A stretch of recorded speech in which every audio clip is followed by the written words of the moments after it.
Hablamos en la anterior, esta es la tercera, sobre el curso sobre el Apocalipsis, estos últimos, ¿no? Hubo un primero que fueron dos al mismo tiempo. Decía que muchos cayeron en esa falsa apocalíptica pseudo profecía. Y dice que la mayoría son disparatadas y no es el menor mal influjo que irradian el despatarro del sentido común, pues algunas son dementes casi, como la del autor susodicho, ¿no? Hablaba de Toynbee. Ponen como base un absurdo, por ejemplo, que el tiempo es reversible, como es el espacio, hacia atrás o hacia adelante, como en The Time Machine de Wells, que ha tenido innúmera descendencia y como consecuencia de este absurdo filosófico se pueden extraer las más descacharradas consecuencias, por supuesto, como por ejemplo que yo puedo ser padre de mi padre o bien asesinar a mi abuelo antes de que engendre a mi padre. Ex absurdo sequitur quid libit. Del absurdo se puede sacar lo que uno quiera. Todos estos fantasciencios, sacando los pocos católicos al que aludí arriba, Verne, Benson, Lewis, Bowman, Artus, son naturalistas, es decir, todo lo que según ellos sucederá en el futuro, sea próspero, sea terrífico, es obra del hombre solo, o de los presuntos habitantes de otros planetas o estrellas, que nos los pintan de 40 o 50 diferentes monstruosas maneras. Dios no tiene nada que hacer en el mundo, sino es manifestarse a través del hombre, deificándolo, haciéndolo Dios, en los autores panteístas como Clarke. Tomo al azar uno cualquiera de estos libros de mi biblioteca de libros baratos de segunda mano. Childhood's End, el fin de la niñez, ¿no? de la puericia, de Arthur Clarke, que es justamente uno de los más juiciosos o instruidos. Y transcribo la nota que le puse cuando lo leí el 22 de agosto de 1959. Supuesto que la novela ya no la recuerdo. Se olvidan tan rápido como se leen. Dice así: son habilidosísimos para escribir, saben mucho de memoria, cultura, que le llaman, y lo ignoran todo de la realidad del hombre y de Dios. Vaciada de la revelación su, a veces intensa, religiosidad, vacío que tratan de rellenar con aniles fabule, que dijo San Pedro, que imaginaciones inanes, más vanas que cuentos de viejas y que sueños de febricientes, que tienen fiebre. Inventan un monstruoso y bobo juicio final y una anacefaliosis heterodoxa de la humanidad porque no quiere creer en el sencillo y humano juicio revelado por Dios. Prefiere al Nuevo Testamento, el espiritismo y el antañón disparate del averroísmo. Mas a pesar de todo, curiosamente, la idea de la gracia elevante y la deificación del hombre trabaja en él. No de balde, 15 siglos de teología cristiana se cierran sobre la vieja Inglaterra. La actual fantasciencia, tanto la puerilmente promisoria como la atrozmente amenazante, es la expresión de la angustia y de la angurria del hombre actual ante la técnica, su nuevo ídolo, y es la mitología de la nueva religión vitalista de la humanidad que añoró y conjuró Bernard Shaw en Back to Methuselah, prólogo, o sea, es el quinto evangelio de la última herejía.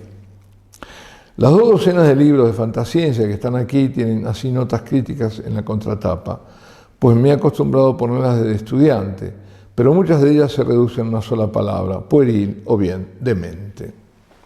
Advirtamos para equilibrar esta crítica que hay novelas fantasciencias, ciencia ficción, menos objetables, del mismo Clarke, por ejemplo, Earthlight, luz terrestre, y Sands of Mars, arenas de Marte, que es una obra de arte llena de fe en la humanidad y en la técnica, con un drama humano simpático.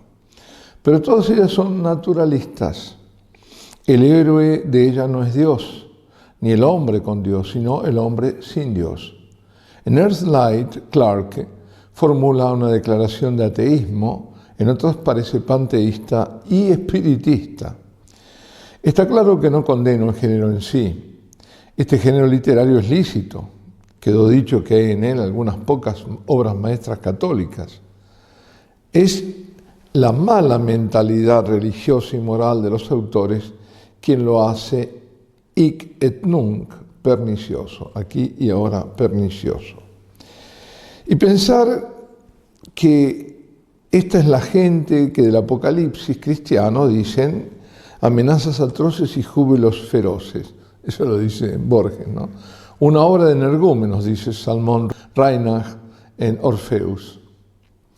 Homero sufre en los infiernos porque calumnió a los dioses, dijo Pitágoras. Los poetas calumnian a los dioses, los hombrizan, los hacen hombre, los desdiosan, los dejan de ser Dios. Solo los profetas saben el sentido profundo de los mitos. Los dioses impusieron a los hombres la muerte y guardaron para ellos la vida, dice el poeta. Se refiere a Gilgamesh. Esta era la parte que yo quería comentar, la vez pasada no me acordaba exacta, era esta, ¿no? Que dice que los dioses impusieron a los hombres la muerte y se quedaron para ellos la vida. Dios resucita a los muertos, dice el profeta. Il est significatif de l'esprit qui anime tant des catholiques actuels que pourrait l'Apocalypse soit synonyme de vaticinations catastrophiques et de flots vengés, alors que l'extraordinaire et mystique tendresse de ces livres semble leur échapper totalement. Nota con razón Albert Frank Duquesne en Creación y Procreación en París. Es decir, es significativo del espíritu que anima a tantos católicos actuales que para ellos el Apocalipsis sea sinónimo de vaticinios catastróficos y de flagelos vengadores, mientras la extraordinaria y mística ternura de ese libro se les escapa enteramente. Bueno, y ahí terminamos este excursus. Pasamos al nuevo excursus, suma de lo dicho. Es necesario explicitar brevemente la idea subyacente en el fondo de este libro, aunque deducirla de su lectura atenta es posible. El mundo actual sufre una crisis que lo aboca a las peores catástrofes. El aspecto material de esta crisis, o sea, la amenaza de una guerra de continentes, portadora en virtud de las nuevas armas de destrucciones inconcebibles, es visible a todos y produce angustia generalizada. El otro aspecto espiritual, consistente en la organización de la gran apostasía religiosa, completa el cuadro en la mente de muchos. Ya lo tenemos aquí, este es el tema, ¿no? Finalmente, esto era un atisbo que él presentaba en los años, 60, comienzos. Finalmente, el estado de degeneración de la humanidad actual lo ven algunos pocos iniciados.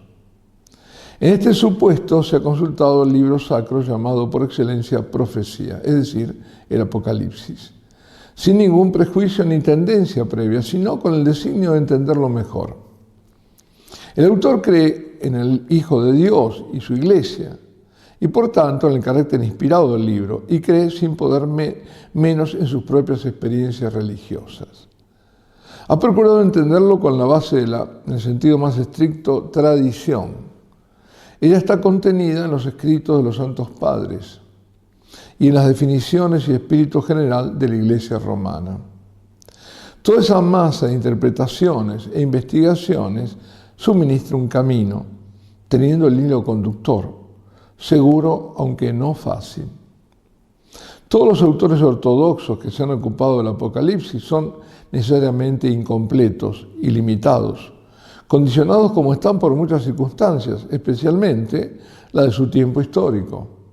Como a osadas lo está también el presente autor, es decir, él, ¿no? Se trataba, pues, de hacer una decantación de los resultados obtenidos y una nueva religación con la liga de las noticias aportadas por la marcha del tiempo y el actual momento histórico. Tomamos todo, dice, la patrística, toda la tradición, más todo lo que ha ido pasando, más los nuevos, como por ejemplo Newman y estos grandes, relativamente recientes, más lo que ahora hay para entonces decantar todo eso y sacar algunas conclusiones. Dice, la escritura debe ser interpretada de nuevo en cada época, dijo Newman. Ojo con eso, ¿no? Que también están aquellos que dicen que todo es dinámico y que entonces nada es fijo. No, hay que tener mucho cuidado. Lo que dice Newman no es eso. Muchos, dice, los oscuros símbolos de San Juan han sido develados o clarificados por la mera presencia de los sucesos novísimos y el nuevo visaje del mundo. Parece él haber entrado en el cuarto y último tramo de lo que llaman los hindúes Kali Yuga, o descenso. Lo hemos comentado esto en su momento. La declinación, ¿no? En la edad sombría. Este tramo es el más rápido de todos, la decadencia, y por ende el más breve, más o menos de un cuarto de duración respecto del primero. Por lo menos es indudable el proceso de aceleración que acucia al mundo, que incluso han teoretizado matemáticamente los físicos modernos, ecuación de Nyquist, y la nota de la universalidad de los acontecimientos fastos y nefastos. Estas son cosas a la vista y no dependen de ningún pesimismo, realismo. Palabra por lo demás que lo mismo que su opuesta, optimismo, es confusa y de orden inferior. Ambas pertenecen a una mentalidad que no es, esperamos, la del autor de este trabajo, es él, ¿no? Que espera estar por encima de ellas, guiándose únicamente por las huellas de la verdad. El libro del Apocalipsis está por sobre el optimismo y el pesimismo. Se podría decir que es juntamente pesimista al máximo y optimista al máximo. Y por ende supera por síntesis estas dos posiciones sentimentales. El proceso de la Kali Yuga está inscrito en él con los términos y los símbolos más vívidos. Pero también y paralelamente el proceso de defensa y de final restauración. Es decir, no nos dejemos llevar porque hable un término hindú, no tiene que ver con el hindú. Él está usando en la declinación, digamos, esta declinación, este declive, hay signos evidentes, ¿no? Pero paralelamente el proceso de defensa y de final de restauración, al mismo tiempo como el camino, ¿no?, de restauración, dependiente no de las fuerzas humanas, sino de la potencia suprahistórica que gobierna la historia, es decir, Dios, ¿no?, la cual debe ser, por hipótesis, infaliblemente triunfante, Dios. La profecía medica, por tanto, las dos actitudes de orden profano que permean el mundo actual, tan visibles en su literatura, la del terror sin esperanza y la de la pseudoesperanza alocada de los progresistas y evolucionistas.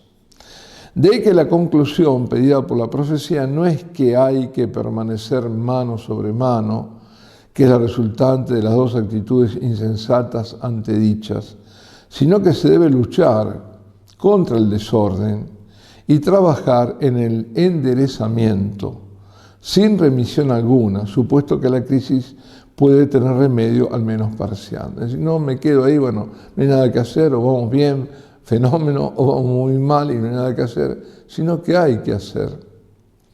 Y aún dentro de la Kali Yuga, de esa caída, puede acontecer un elevamiento temporáneo de una o dos generaciones, es decir, no es todo caída de golpe, como vemos se han producido en la historia, el cual quizá está marcado en esta misma profecía, como hemos visto.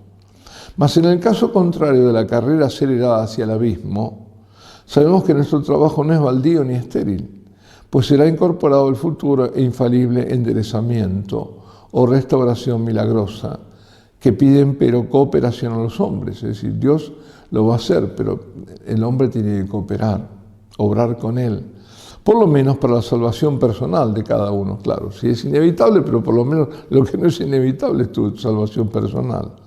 En cualquier caso, dice, de frenada o desenfreno de la crisis, nuestro trabajo es exigido y desesperanzado, aunque en el segundo caso, de desenfreno, llega a consistir únicamente en el resistir a pie firme a la seducción y a la violencia de la tribulación más grande que ha habido desde el diluvio acá. Los que dicen que ya están, no saben lo que están diciendo. Y la fecha, bueno.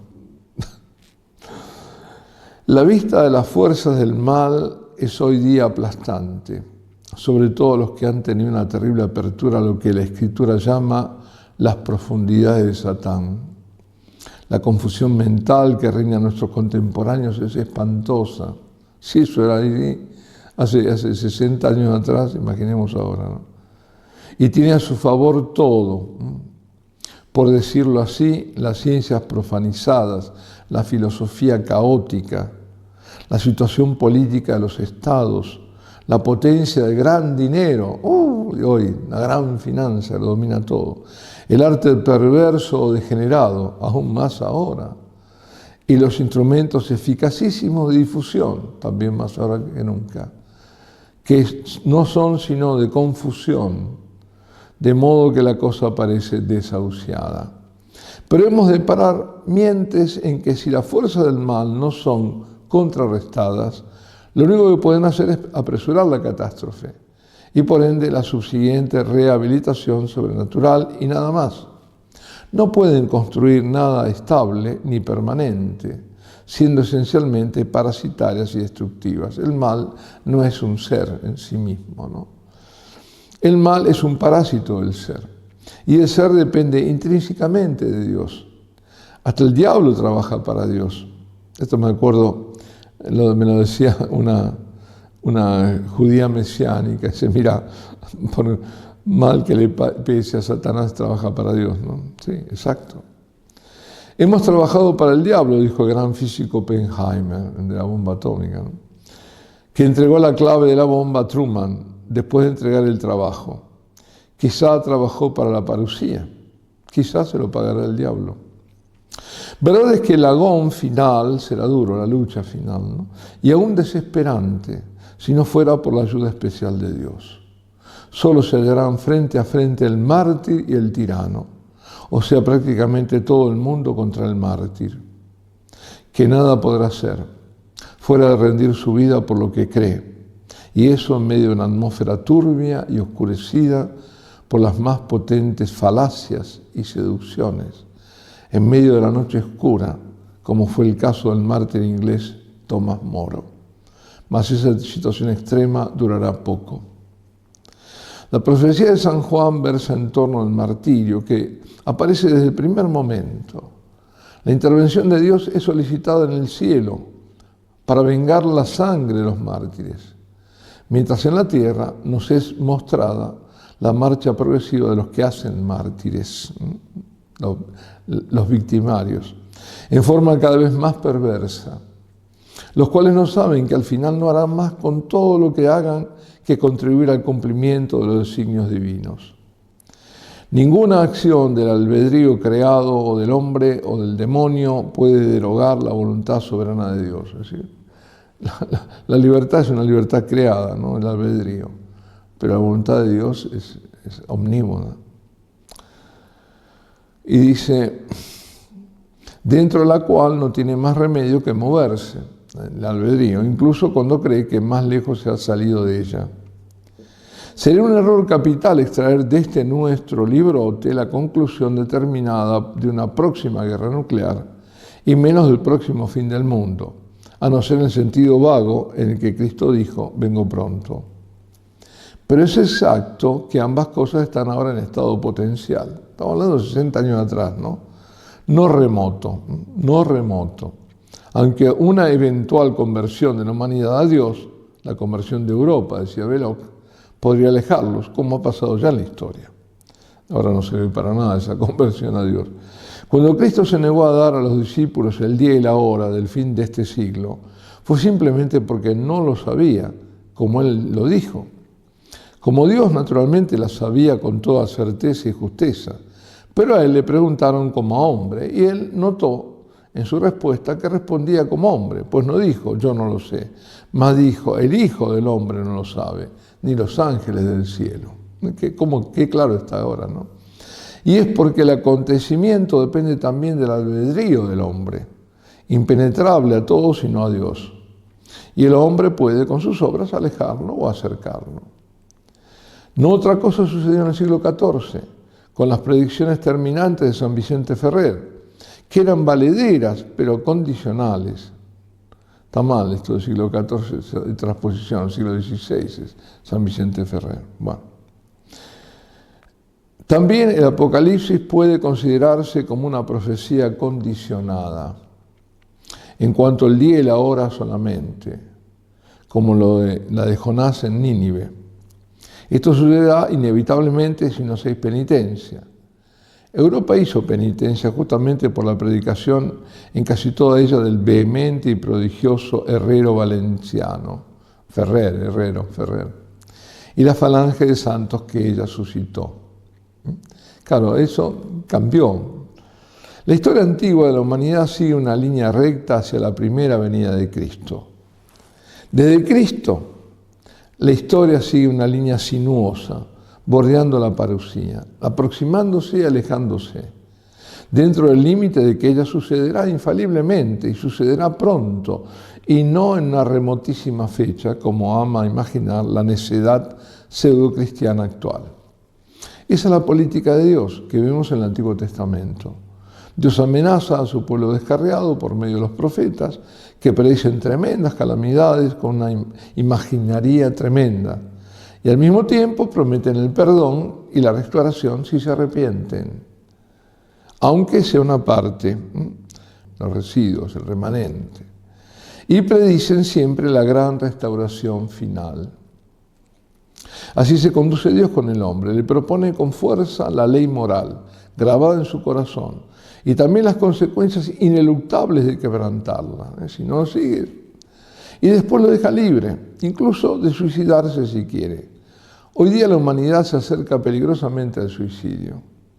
Las calamidades que en el librito San Juan hacen los ángeles son obras o resultantes de obras de los hombres, no de Dios. Los ángeles representando simplemente la inderogable ley moral que rige el universo.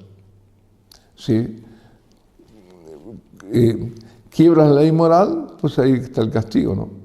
De aquí que la profecía de Juan Apocaleta sea ciertamente para atemorizar, como vociferan hoy tantos, mas no para desesperar, sino al contrario, para esperanzar. Dichoso el varón que siempre teme a Dios, dice el profeta en los Proverbios. Beatus vir qui semperes pavidus, ¿no? Pues el temor de Dios no excluye, mas incluye la virtud de la esperanza. Muy bien, y aquí terminamos.